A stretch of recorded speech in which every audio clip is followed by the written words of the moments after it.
Okay, so obviously, first off, massive spoilers ahead. You have been warned.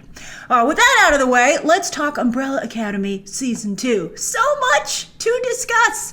We're going to talk about potential paths for the story, and then also go over each character individually. All right, so Umbrella Academy Season 1 ended on one doozy of a cliffhanger with movie-level visuals. It was so beautiful, and also terrifying, of Vanya taking out the moon, which kind of made me think, by the way, that Luther wasn't up there for no reason at all. Anyway, after an amazing sequence illustrating just how important the moon is, you hear stories about how important it is to Earth, but wow, seeing it is a whole nother thing. And then also that maybe Vanya really is too dangerous to exist. I was certainly thinking that. So number 5, time jumps his adopted brothers and sisters, although considering all the romance going on there, maybe it's better to think of them just as school chums. But anyway, to who knows where or when. But not before they seem to all be de-aged in the process. Now, some have speculated that in Season 2, all the members of the Umbrella Academy will stay younger, as number 5 did when he time jumped at the beginning of Season 1, with some saying, oh, I love the chemistry of the child actors. I think that would be a colossally stupid idea. I haven't noticed any chemistry between the child actors. I think they're okay, but they're nowhere near as good as the adult actors, and even if you don't love all the adult actors, we've still become quite attached to this cast. So to chuck them out the window, again, seems colossally stupid to me. Also, the show, it could have just like one episode where they're kids and then simply time jump ahead after they've grown up all over again. But I think that would undo or dilute the interesting drama and repercussions our characters are left with at the end of Season 1. You know, just too much time will have passed, and maybe some potentially characters will be healed. And I just don't, why would you undo all that interesting storytelling? It's so bad. I don't know why anybody's in favor of that, quite frankly. If you're one of the Keep 'em Kids people, please explain yourself down below. My hope is that visual was just to reflect a metaphorical fresh start for the group whose lives have really gone also horribly wrong, but in an entertaining way for the rest of us. So with the TV show already having run rampant through the comic book continuity, just really made a mess of it, we're going to again first discuss where the story could go in Season 2, and then focus on what might happen to each character individually, including Hazel and Agnes, who time jumped right before being engulfed by the flames. Did you catch that? Pretty exciting stuff. All right, so story.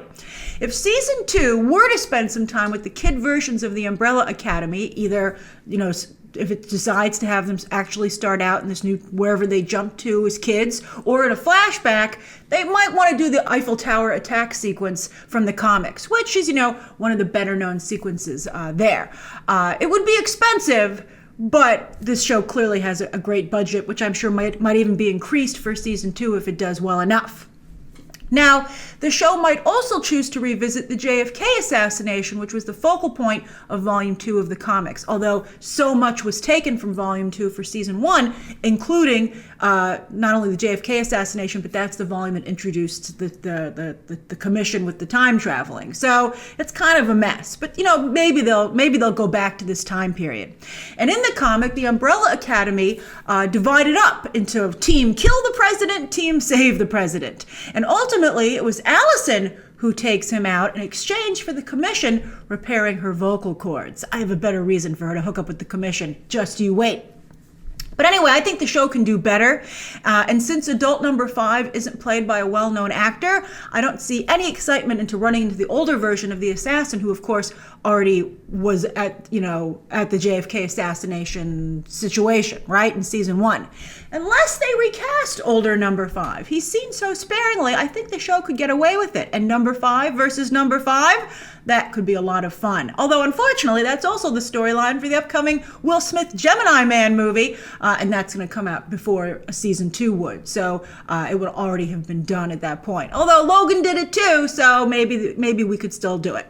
Also, in the comics, there has been some discussion as to these characters' mothers, right? I mean, of course, some incident got them all pregnant on the same day, and they gave birth the same day as conception.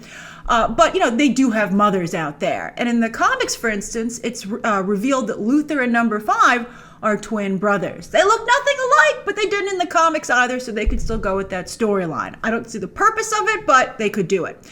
Anyway, I do think that there could be something interesting to mine there with seeing the mothers of these characters. So they could touch on that. But then, the most interesting choice is Hotel Oblivion, a story which is still currently unfolding in the comics because, Gerard Way's got other stuff to do. Anyway, it turns out that Sir Reginald Hargreaves basically made a negative zone prison, Reed Richards style. As Shakespeare said, there are no new ideas under the sun, and that's, I think, also true in comics.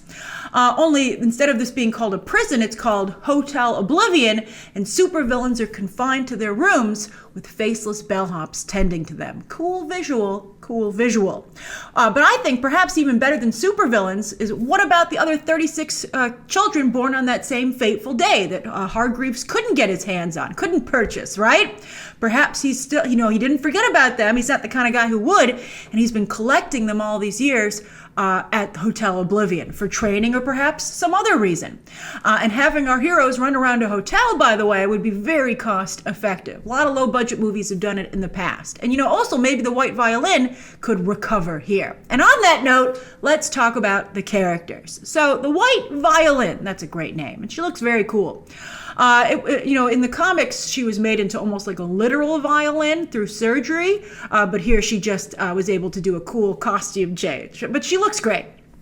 And she does, basically she uses sound and converts it into energy waves. That's what her power is, basically. And she could also turn it into even a nifty laser. And I think it was a bold move for Umbrella Academy to make the White Violin a character who really might be too dangerous to exist and is unable to control her emotions even as an adult, right? I mean, she could go to therapy, but if she loses just her temper once, that could be it for everybody. So is that a risk you really can responsibly take? And the fact that a soundproof room can't even stop her, as we saw in season 1, she just used the sound of her own heart, her own beating heart. Well, it was pretty boss and also pretty terrifying. Now, in the comics, she was shot point blank in the back of the head, giving her brain damage. But of course, in season 1, they decided instead to have Allison shoot the gun next to her head. And some have speculated that could lead to hearing loss in that ear. That could be a very interesting development and could depower her a bit, and then maybe leave some room for some personality to finally come out for Vanya. Because she already looks cool, let's give her a cool personality to go along with it, right? As I said in my review of season 1, I thought that Ellen Page pulled further back away from the audience as season 1 progressed, instead of us getting to know her better. All right, so then next, let's talk about the person who did shoot next to her head, Allison. And of course, there's unfinished business between the two of them, as one of the coolest scenes in season 1 was when Vanya severed her vocal cords. That was amazing. That's when I was like, the show got good again. I thought there was a little bit of dip in quality right there in the middle. But anyway, obviously, in season 2, Allison will struggle with the loss of her voice, and of course, associated with that, her powers. But also, how about the loss of her daughter, who was killed in the apocalypse? I can't believe she time jumped without her kid. She didn't even say anything about it. She wasn't like, oh my God, I was crazy. So here's my idea.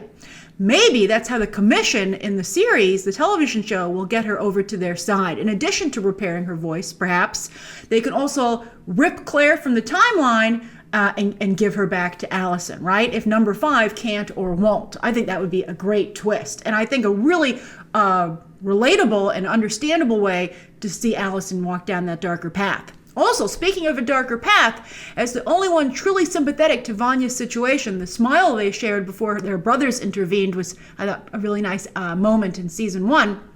But Allison will surely try to repair and strengthen their relationship and either bring Vanya over to the good side or join her on the bad side. So that's excellent.